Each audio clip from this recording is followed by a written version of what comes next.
Kita bertemu lagi di mata kuliah IPE ya. Pada kesempatan kali ini nanti saya akan menyampaikan 2 materi ya. Yang pertemuan kemarin sebelumnya sama hari ini. Karena sebenarnya sih materinya juga nggak banyak karena hanya 1 SKS ya. Jadi mungkin nanti yang saya sampaikan juga nggak banyak. Nanti kita lebih ke diskusi aja. Saya izin share screen dulu ya.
Sudah terlihat? Kelihatan Mas, tapi belum slideshow. Oh, belum slideshow ya.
Sudah ya.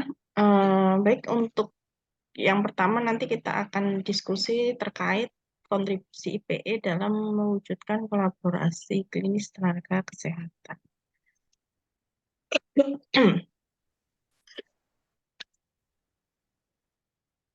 Untuk learning outcomes pada pertemuan hari ini, nanti kita sekilas kita ingat-ingat terkait introduction, kemudian dimensi kunci dalam kolaborasi antar profesi dan faktor yang mempengaruhi kolaborasi interdisiplin. Ya, nah jadi ini adalah gambaran kolaborasi pada masa sebelumnya. Jadi ini nanti kan ada hubungannya juga dengan topik yang berikutnya ya, yang pertemuan topik yang pertemuan ke-5. Jadi kalau dulu itu kan, dan mungkin sebelumnya juga pernah saya singgung juga, kalau dulu kan fokusnya itu ke dokter ya. Jadi dokter sebagai ketua tim, nah fokusnya di dokternya. Jadi semua bahkan pasien itu eh, apa namanya semua tenaga kesehatan bahkan pasien juga fokusnya ke dokter semuanya. Apa kata dokternya ya diikuti tanpa adanya interaksi yang lebih lanjut. Nah ini sistem pelayanan kesehatan pada zaman dulu sebelum sebelum adanya IPE maupun IPC. Nah, tapi sekarang kalau sekarang sudah fokusnya, jadi yang jadi senternya itu ya pasien dan keluarga. Jadi adanya interaksi di antara nakes, ada dokter ahli gizi, perawat, fisioterapi, radiografer, analis, apoteker, atau bahkan yang lain, misalkan ada psikolog, misalkan ada rehab medis. Nah, macam-macamnya itu ya fokus pelayanan kesehatannya itu difokuskan pada pasien dan keluarga.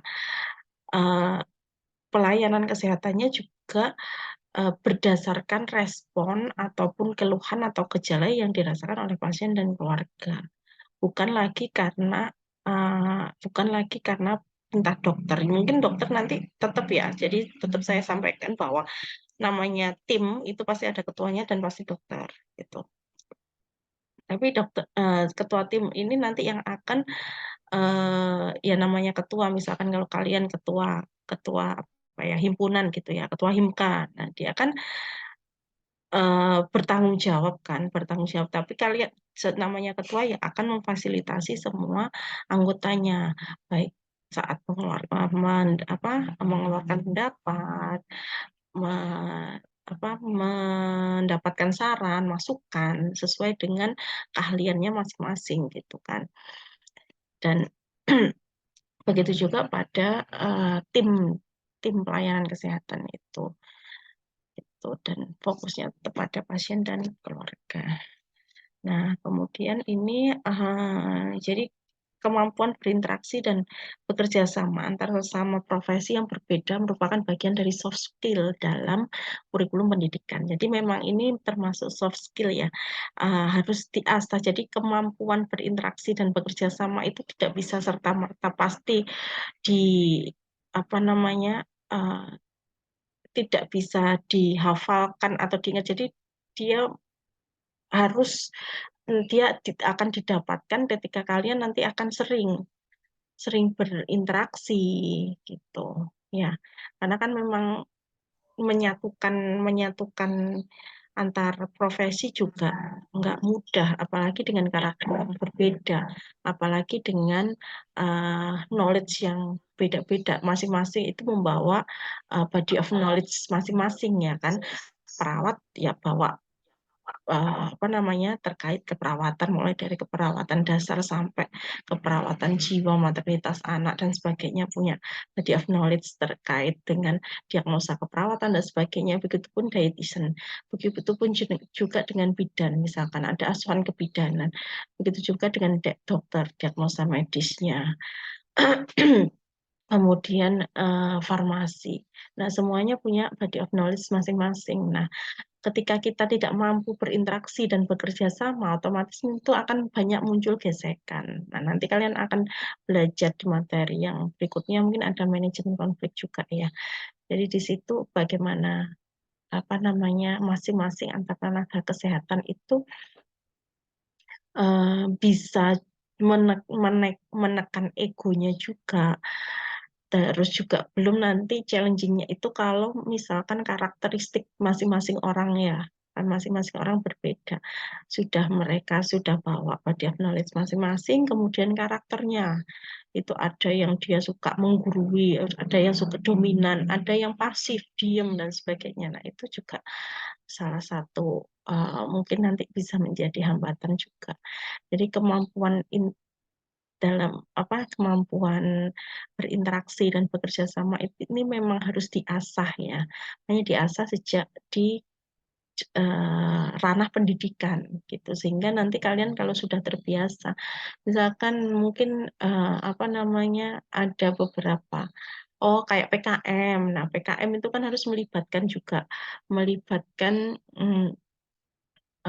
beberapa prodi kan. Nah, itu juga bisa.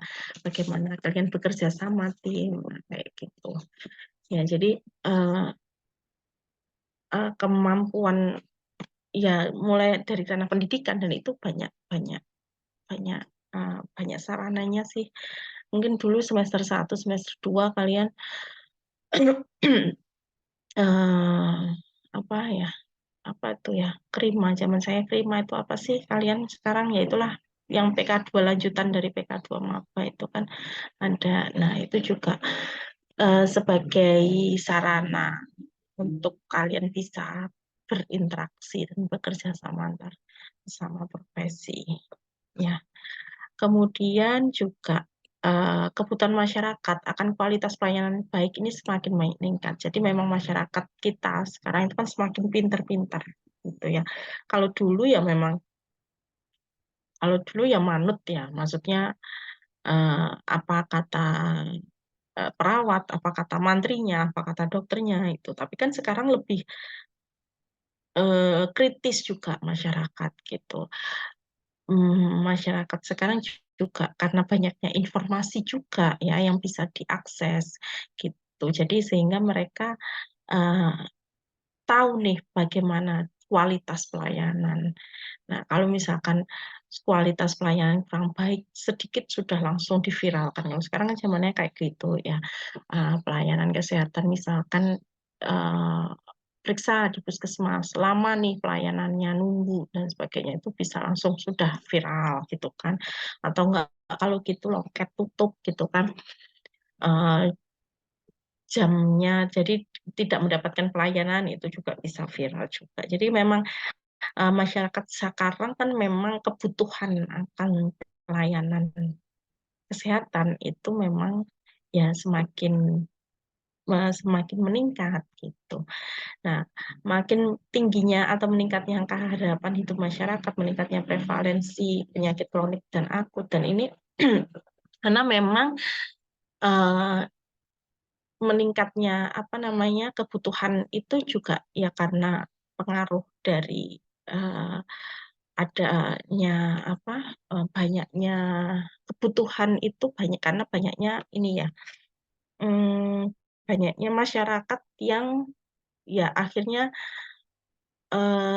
misal kayak sakit banyak yang angka kejadian sakit itu lebih banyak sehingga banyak yang mengakses layanan kesehatan gitu loh. Maksudnya kayak misalkan sekarang itu kan fenomenanya itu kan penyakit-penyakit kronis. Kalau zaman saya dulu kan waktu profesi dan sebagainya itu namanya penyakit jantung, PJK, penyakit jantung koroner atau komplikasi ya terkait DM atau apa itu kan penyakit lansia itu kan penyakit penyakit usia tua, penyakitnya orang-orang lansia.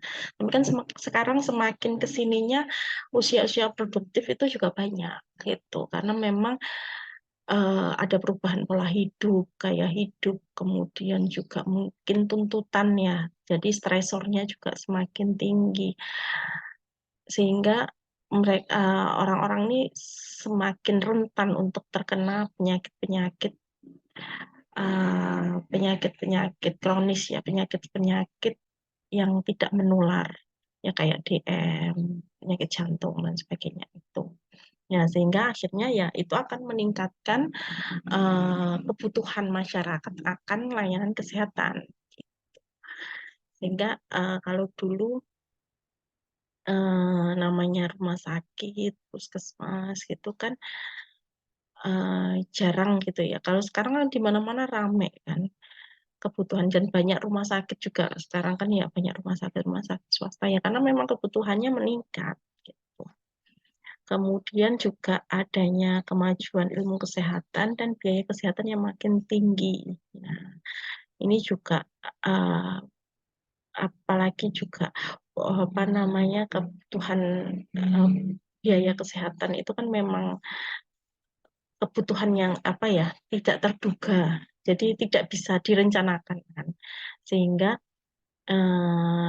ini salah satu menjadi faktor yang menyebabkan masyarakat itu akhirnya ekspektasinya itu tinggi, karena memang biasanya kalau kesehatan itu kan tidak diperkirakan ya, namanya orang sakit kan nggak tahu kapan, tapi tiba-tiba ketika sakit ya keluarnya banyak, biaya yang dibutuhkan itu banyak. Nah, sehingga ya akhirnya ekspektasinya ya pelayanan kesehatannya ya harus bagus gitu.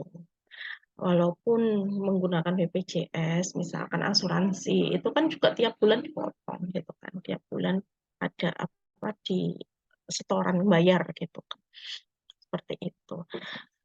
Kemudian juga kekurangan jumlah tenaga kesehatan dan pendistribusian tenaga kesehatan itu tidak merata. Ini juga menjadi faktor yang mendukung makin rendahnya pelayanan kesehatan. Jadi memang karena negara kita negara kepulauan yang luas ya, jadi memang rumah sakit pelayanan kesehatan itu kan memang belum merata.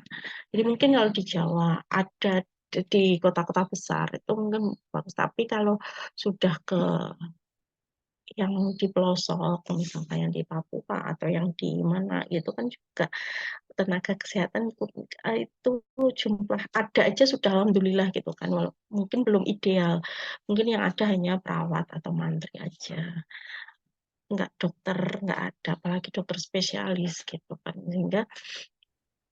sehingga memang apa namanya ya tantangannya seperti itu ya, karena memang akhirnya pelayanan kesehatan itu tidak merata gitu.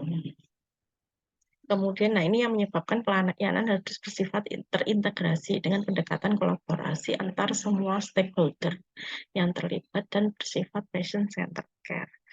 Jadi memang ketika pelayanan itu terintegrasi, melibatkan semua komponen dari tenaga kesehatan, nah pasti akan lebih bisa segera tujuannya itu bisa segera tercapai gitu. Jadi misalkan hanya ada dokter atau misalkan hanya ada perawat dan farmasi, tapi kalau misalkan ada komunikasi, ada kerjasama, ya itu pasti akan bisa lebih enak gitu dibanding bekerja sendiri-sendiri. Nah, ini dimensi kunci dalam kolaborasi antar profesi ya. Yang pertama, menetapkan tujuan tim yang jelas ya, berdasarkan dari kebutuhan dari pasien ya. Misalkan memang mencapai kesembuhan pasien atau meningkatkan derajat kesehatan pasien. Kemudian juga memiliki suatu ciri atau identitas tim bersama, memiliki komitmen tim bersama, peran yang jelas pada setiap profesi. Kemudian adanya konsep saling ketergantungan, independen ini maksudnya jadi harus ada interaksi gitu. Artinya ketergantungan itu ada interaksi, nggak jalan sendiri-sendiri gitu. Jadi setiap tindakan harus dikomunikasikan juga seperti itu. Ya, kemudian adanya integrasi di antara anggota tim. Nah, ini faktor yang akan mempengaruhi dalam menerapkan interdisciplinary collaboration. Jadi ada memang history of collaboration. Kalau misalkan memang si masing-masing tenaga kesehatan itu punya tujuan yang sama, punya niat yang sama, otomatis tim itu akan lebih gampang. Tim itu akan lebih mudah ya ketika bekerja sama, berkolaborasi kayak gitu. Kemudian juga personal karakteristik ini juga mempengaruhi ya. Jadi masing-masing personal. Nah ini nanti professional role juga ya. Jadi peran dari ketua juga akan mempengaruhi ya. Jadi ketua tim juga harus bisa mengetahui bagaimana karakteristik masing-masing orang dan harus bisa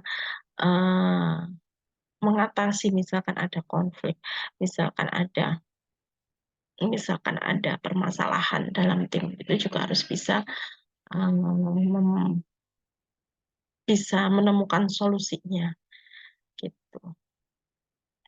Kemudian juga struktural karakteristik ini terkait struktur ya. Jadi memang harus tetap pasti ada uh, karakteristik struktural itu pasti ada, sehingga seperti misalkan ya kayak misalkan ini loh apa namanya hierarki kepemimpinan gitu ya. Jadi dalam suatu tim kan tuh pasti kan dalam suatu tempat, dalam suatu institusi atau apa itu kan pasti ada struktur ya yang harus tidak boleh kita abaikan gitu. Walaupun kita ngomong oh ya kolaborasi tetap IP interprofessional collaboration, tapi kita tetap harus memperhatikan strukturnya. Misalkan memang jika perawat itu senior dan sebagainya, itu kan tetap harus harus misalkan ada karu ya kepala ruang perawat dalam satu tim itu dokter sebagai DPJP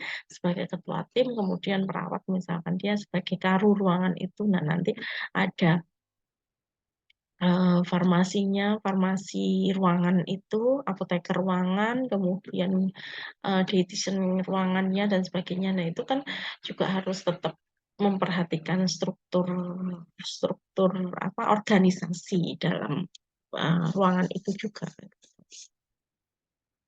Nah ini ini beberapa faktor tadi ya, ya lebih ke apa penjelasan yang tadi. Jadi ada beberapa faktor yang mempengaruhi dalam kolaborasi atau kerjasama interprofesional. Ada relasi, terus kemudian ada prosesual organisasinya, struktur yang tadi sama kontekstual. Jadi lebih ke culture, diversity, gender dan sebagainya. Nah, mungkin itu untuk kolaborasi apa kontribusi kolaborasi ada yang tanyakan? Ada yang tanyakan adik-adik? Jelas, Mas. Jelas ya. Jadi memang kalau untuk IP apa kontribusi dalam ini ya memang kita harus mengetahui peran masing-masing. Peran masing-masing, kemudian juga ada 4 faktor tadi ya, struktur ininya, tujuannya, historinya, terus perannya, terus kemudian juga karakteristik karakteristik dari masing-masing orang itu juga harus ini, karena namanya kerja tim itu ya dimanapun ya dinamika kelompok, dinamika dalam tim itu kan pasti ada gitu, dan itu paling banyak ya dipengaruhi juga karena salah satunya karena karakteristik dari personal masing-masing orang gitu. Nah, ya mungkin nanti misal ya kayak inilah kalian kerja kelompok gitu ya. Kerja kelompok karena tiap anggota tim juga beda-beda karakteristiknya. Nah, itu harus bisa harus bisa tetap jalan gimana pun tugas itu bisa selesai, dapat nilai, kalian dapat nilai yang bagus kan seperti itu. Itu juga dengan ini. Pak mungkin nanti kan lebih dinamikanya lebih lebih lebih banyak lagi, tidak hanya seperti kalian kerja kelompok. Tapi kalau kerja sama tim itu kan dinamikanya lebih banyak lagi. Gitu.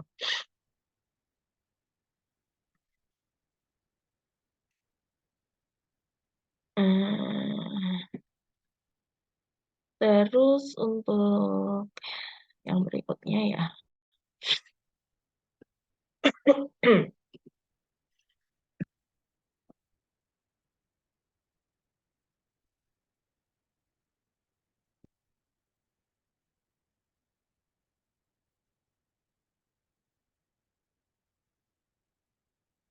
Sudah terlihat ya?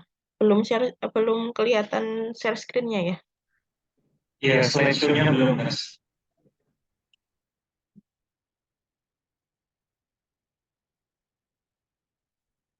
Sudah? Ya, sesuai. Sudah, Mas. Oke, jadi sekarang konsep pasien center care. Jadi memang nanti ada introduction, konsep, tujuan, dimensi.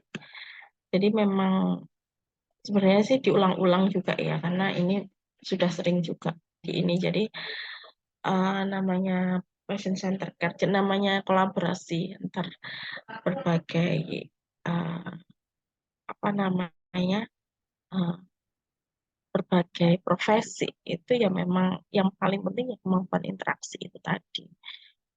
Jadi kemampuan berinteraksi bekerja sama. Nanti mungkin teman-teman juga bisa kalau dari tahap pendidikan sih harusnya satu kali itu setidaknya pernah gitu ya kalian diskusi di mata kuliah apa gitu dengan profesi lain memecahkan suatu kasus misalnya oh dari segi keperawatan kayak gini dari segi apa namanya misalkan dari segi kedokteran atau misalkan dari segi gizi atau farmasi. Harusnya idealnya di tahap pendidikan kalian harusnya pernah. Cuma memang kendalanya yaitu kita masih dulu aja satu fakultas susah menemukan jadwal yang match antar masing-masing prodi terus apa masuk ke mata kuliah apa sebenarnya semuanya sih ada mata kuliah IPE tapi mungkin ininya letak letak letak struktur mata kuliahnya itu nggak sama gitu. Kalau kalian mungkin semester 3 beda dengan yang di prodi lain. Nah, itu yang menjadi permasalahan juga kemarin. Sehingga memang uh, apa namanya belum belum pernah ya. Hanya pernah satu kali dulu di mahasiswa keperawatan. Mungkin saya juga pernah cerita di mahasiswa maternitas kita coba di mata kuliah perawatan maternitas. Tapi dengan gizi aja dan itu ya kalian diskusi akhirnya oh dari segi gizinya gini, harusnya gini. Kalau dari keperawatan, masalah keperawatan yang muncul ini. Terus dari gizi, nutrisinya harus diberikan apa. Nah itu kemarin sempat ada itu tapi berbeda jenjang juga karena berbeda jenjang karena yang gizi kalau nggak salah alih jenjang ya SAP program SAP yang keperawatan reguler sehingga ya memang akhirnya apa namanya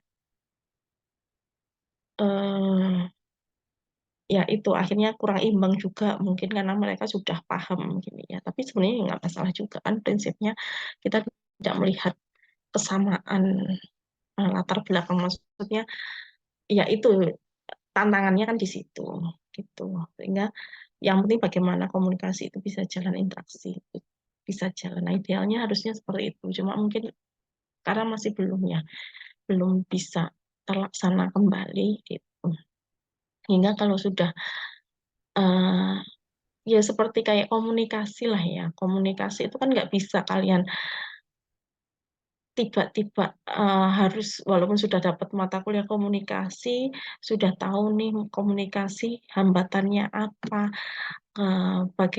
bagaimana komunikasi terapeutik ke pasien, bagaimana menggunakan verbal, verbal non-verbal, terus kalian sudah diajari menghadapi pasien dengan apa namanya dengan marah atau pasien anak atau pasien lansia atau bagaimana komunikasi dengan antar tenaga kesehatan tapi kan itu hanya sebatas teoritis dan praktik di kampus tapi tidak dan kalau berhubungan sama manusia terkait apa eh, bidang sosial humaniora ini kan sangat unik ya responnya itu nggak bisa disamakan masing-masing. Nah itu sehingga memang harus sering latihan itu sering berinteraksi dengan orang, sering latihan ngomong sehingga nanti nggak gagu, nggak gagap gitu kan.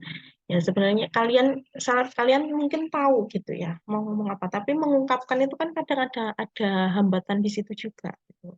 Ya ada beberapa orang yang tahu apa yang harus disampaikan, tapi nggak bisa keluar gitu kan ada juga gitu. Jadi memang harus harus sering diasah. Ya, nah ini tadi sudah. Kemudian kita ke patient center care.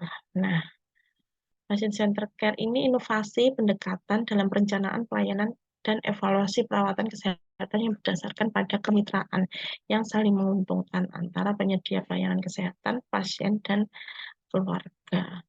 Jadi memang fokusnya tidak hanya ke pasien juga.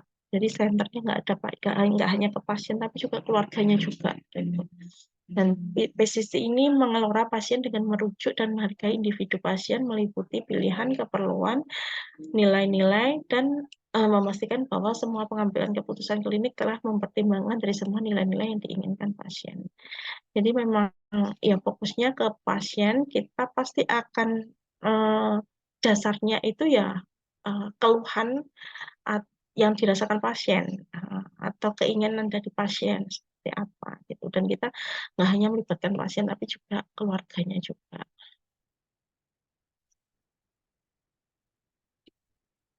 Nah, ini ada perbedaan dari patient-centered care dan person-focused care. Mungkin dari sini ada yang bisa menjelaskan? Kuliah atau siapa? Ada yang bisa menjelaskan kira-kira dari ini, dari tabel ini, perbedaannya apa? Pasien sama person. Mungkin salah satu.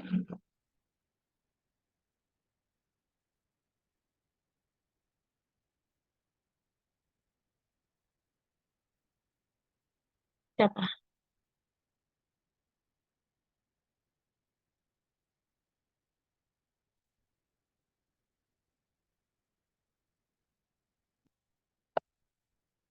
Isal. Ya,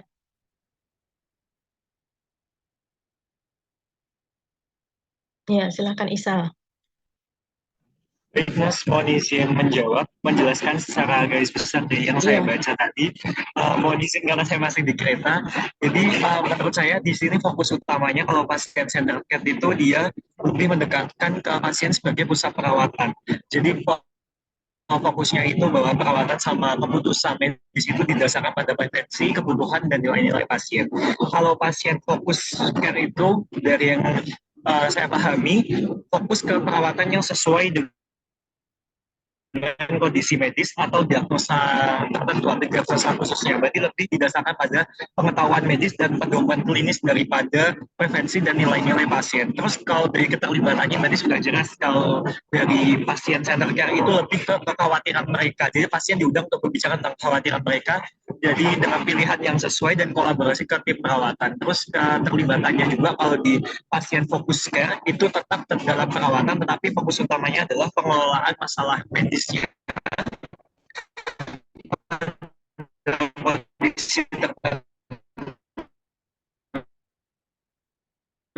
Jadi pasien mungkin lebih terbatas pada mematuhi pengumuman itu, Mas. Terima kasih. iya.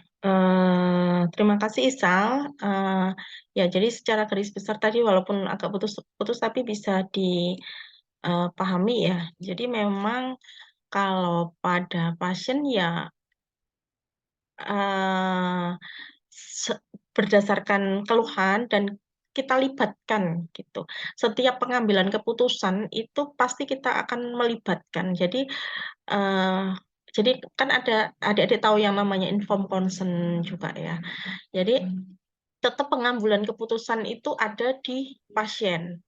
Jadi kadang kita sebagai nakes itu dokter, perawat dan sebagainya kita memberikan alternatif beberapa dan itu kita berikan alternatif apa namanya apa ya tindakan itu dengan eh, kelebihan kekurangannya, misalkan nanti komplikasinya akan terjadi apa-apa. Nah, itu wajib kita berikan. Kita edukasikan ke pasien dan keluarga. Tapi tetap eh, kita memberikan saran, tapi tetap ke pengambilan keputusan itu tetap pada pasien dan keluarganya. Seperti itu.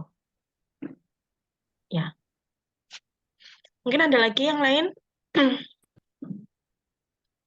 Mungkin teman-teman yang lain ada yang berpendapat. Anisya Ahmad mau berpendapat atau seperti apa?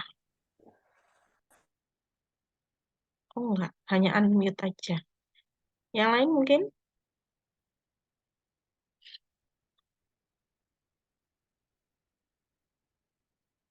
ada lagi?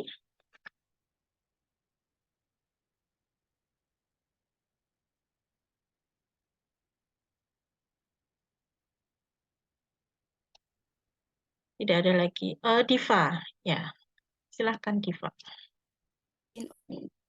Jadi menurut saya perbedaan patient center care dan person focus care itu terutama di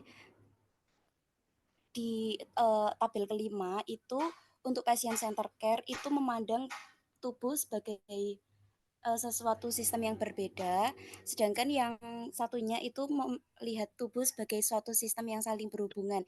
Jadi di sini nanti tugas tenaga kesehatan itu akan saling berkolaborasi untuk mengobati apa yang menjadi masalah pasien itu datang ke rumah sakit. Jadi mereka akan saling berkolaborasi, tidak memandang suatu tubuh itu sebagai suatu yang berbeda, tapi juga saling berkaitan antara dokter, perawat, ahli gizi dan lain sebagainya akan saling membantu untuk menyelesaikan masalah si pasien itu. Begitu, Nurse. Terima Ya, kasih. ya bagus Diva. Baik, tambahan juga dari Diva ya. Jadi Diva meng-highlight dari tabel kelima General Reviews Body System Existing. Jadi yang satunya menganggap dia apa namanya? Jadi tubuh itu namanya penyakit itu nggak hanya pasti berhubungan dengan apa namanya? Pasti saling berhubungan dalam artian gini ya, kalau dia sakit terkait reproduksi contohnya, pasti kan nanti tidak hanya bagian reproduksinya aja, tapi nanti pasti terkait apa terus kemudian fisik, psikospiritualnya juga. Terus kemudian psikologisnya mungkin kalau di reproduksi, gangguan di reproduksi terkait dengan ketidakmampuan apa aktivitas seksual dan sebagainya itu kan harus dikaji juga, dan kita sebagai nakes ya harus bekerja sama untuk menjadi nggak hanya dari diobati organ reproduksinya aja, tapi kan itu pasti akan menyebabkan masalah di lain-lainnya gitu. Misalkan pada wanita dengan CA mame atau CA cervix ya kan, ya pasti kan ada gangguan di aktivitas seksual dengan suaminya, nah kan. Nah, itu bagaimana kita juga harus melihat itu. Sedangkan namanya seksualitas itu kan kebutuhan individu. Kita nggak boleh menghindar, meng, menghilangkan itu gitu.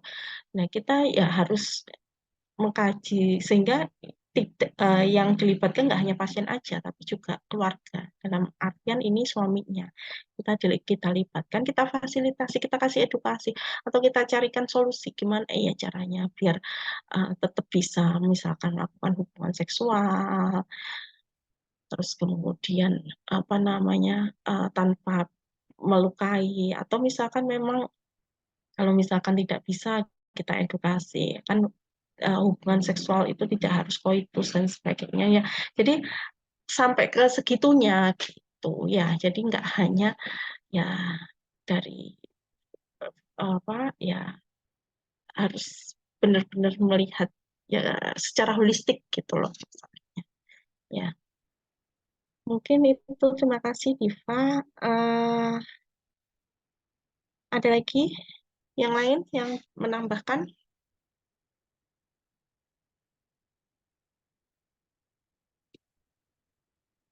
Ada lagi yang mau menambahkan?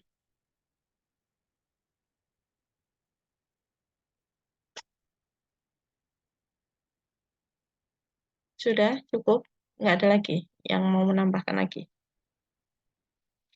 Baik, kalau gitu kita lanjutkan. Nah, jadi tujuannya ini perawatan diberikan secara tepat waktu, aman, dan tepat sesuai dengan standar profesi, persyaratan hukum, dan perundang-undangan.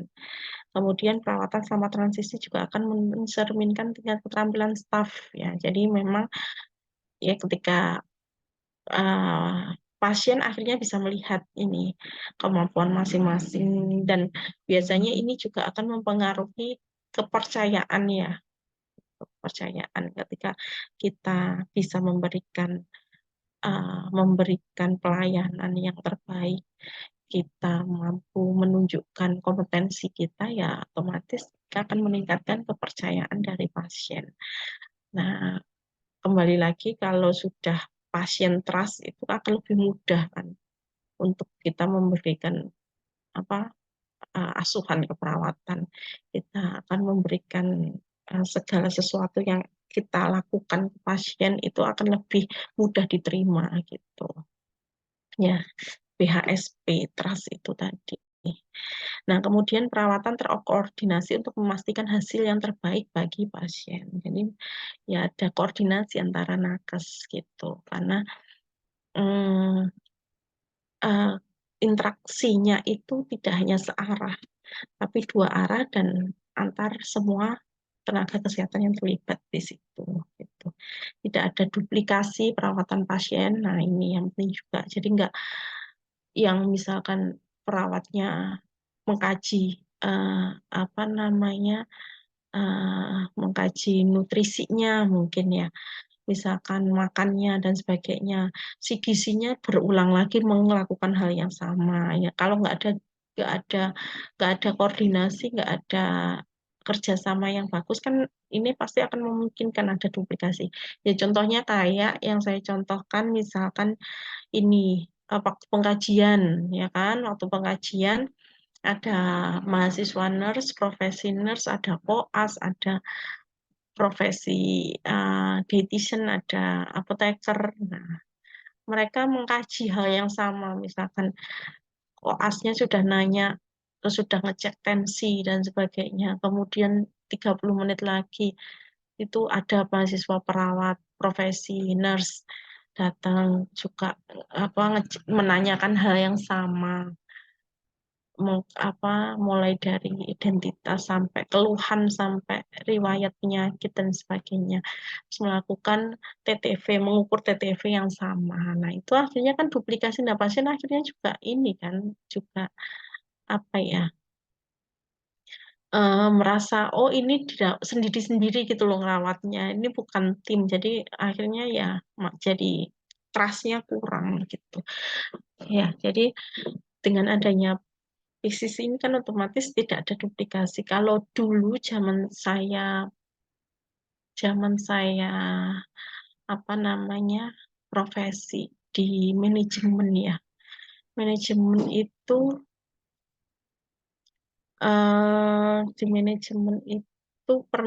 sering juga kita namanya ronde keperawatan. Ronde keperawatan itu ya kita memanggil siapa namanya perawat yang bertugas perawat kelolaan itu loh, perawat yang bertanggung jawab di pasien itu, kemudian juga gizinya, kemudian juga apotekernya. Nah itu kita membahas satu pasien gitu. Jadi dulu masih kayaknya juga bahkan kalau dulu aja dilakukan ya saya rasa sekarang juga pasti akan lebih dilakukan lagi gitu. Dan kalau misalkan dan sekarang kayaknya juga di tingkat mahasiswa sering juga seperti itu ya. Kalau sekarang sih namanya, kalau di tingkat dokter spesialis itu kan ada itu HC atau apa, itu membahas satu pasien, kemudian dia biasanya kan satu pasien itu melibatkan rawat gabung ya, biasanya kan satu pasien itu rawat gabung, ada misalkan dari bedah, ada yang penyakit dalam, ada yang dari syaraf neurologinya, ada yang biasanya kan itu kalau dokter spesialis dokter itu membahas satu pasien, PPDS itu loh biasanya gitu, terus membahas satu pasien, ini tindakannya apa ya yang terbaik dari segi bedahnya gimana dari ini. Di tingkat IPC itu juga kayak gitu, interprofessional collaboration juga seperti itu. Jadi sering kita membahas jadi duduk bareng membahas satu pasien yang sekiranya unik dan memang dipegang, sekiranya unik itu membutuhkan komunikasi atau diskusi khusus. Nah, biasanya kayak gitu. Kalau dulu di manajemen itu namanya ronde perawatan. Nggak tahu ya sekarang. Itu kalau yang di klinik saya kurang tahu. Mungkin teman-teman yang punya pengalaman juga atau mungkin orang tuanya yang di rumah sakit atau apa ya bisa menambahkan nantinya. Jadi seperti itu. Jadi memang tidak akan ada duplikasi. Jadi mereka tahu, oh tugasnya akhirnya nanti akan tindak lanjut kan. Tindak lanjutnya apa? Oh, dari perawatnya nanti akan melakukan ini. Terus dari gizinya apa? Dari apotekernya apa? Nah, kayak gitu. Dan itu memang penting banget ya. Kemudian distribusi yang adil dari pekerjaan. Jadi semuanya masing-masing melakukan perannya, role-nya masing-masing, perannya masing-masing itu juga akan ada perannya seperti itu. Kemudian pendekatan multidisiplin untuk pemberian perawatan dan untuk memastikan pendekatan holistik dalam pelayanan keperawatan yang mencerminkan praktek profesional dan mengembangkan dan menerapkan model of care. Jadi memang memastikan pendekatan holistik ini juga penting ya. Jadi memang yang dasarnya sih kalau semua ini ya saya bilang dasarnya ya komunikasi. Lagi komunikasi itu yang menjadi dasar. Apakah perawatan kolaborasi itu bisa berjalan baik dan sebagainya atau enggak, itu kan komunikasi dan interaksi itu tadi ya.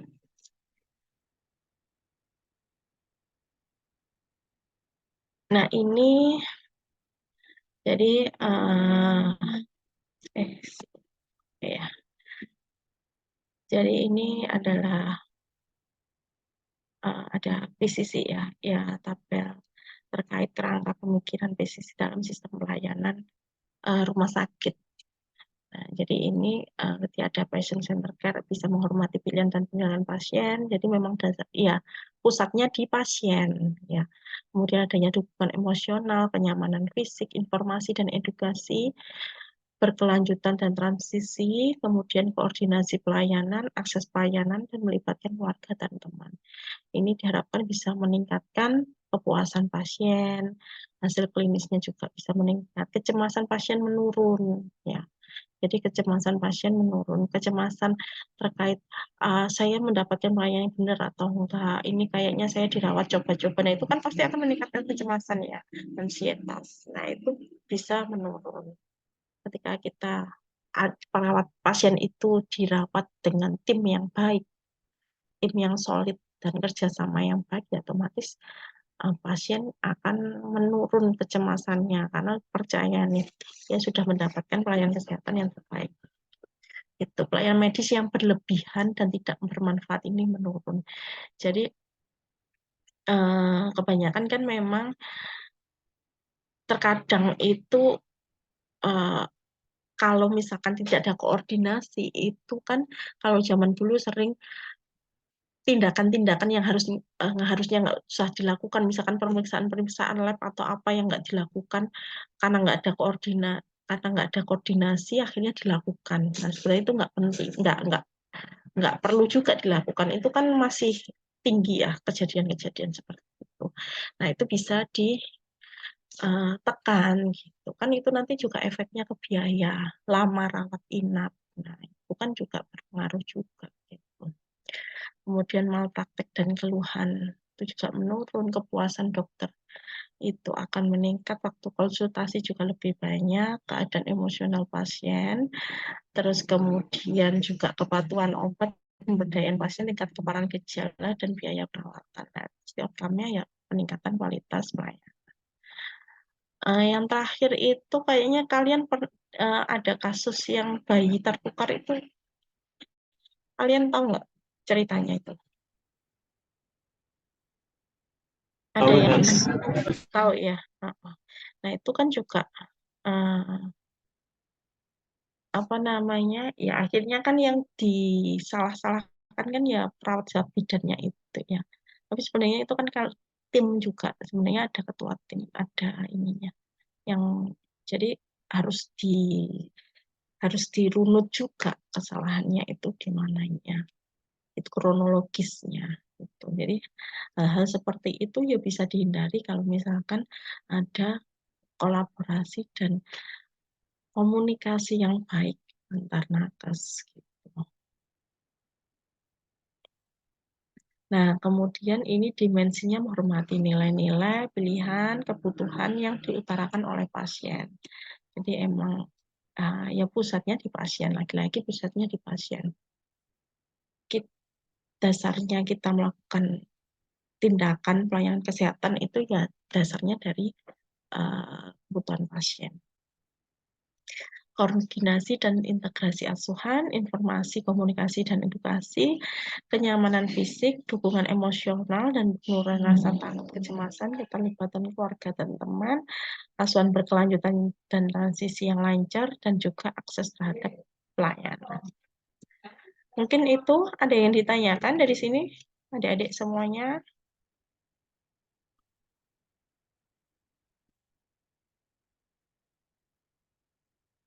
Ada pertanyaan nggak kira-kira? Atau ada yang mau diklarifikasi Isal? Ya. Sudah. Oh, sudah cukup. Ya. Oke, yang lainnya sudah nggak ada? Untuk sekarang belum ada, Nurse. Oh, belum ada. Oke, baik. Kalau gitu untuk presensi sudah saya absenkan semuanya ya. Saya anggap hadir aja lah. Terus apa namanya untuk hutang saya tinggal yang maternitas ya? Ya nggak sih? Yang harusnya hari Selasa kemarin. Betul, harus Ya, jadi nanti mungkin nanti kita PPT yang tadi Komnas praktikum apa? praktikum maternitas itu sekarang PPT-nya ada yang praktikum Oh iya itu belum tersayat saya. Itu kami di bawah belajar. Iya. Oh iya. Itu kayaknya sudah saya upload di praktik keperawatan maternitas ya.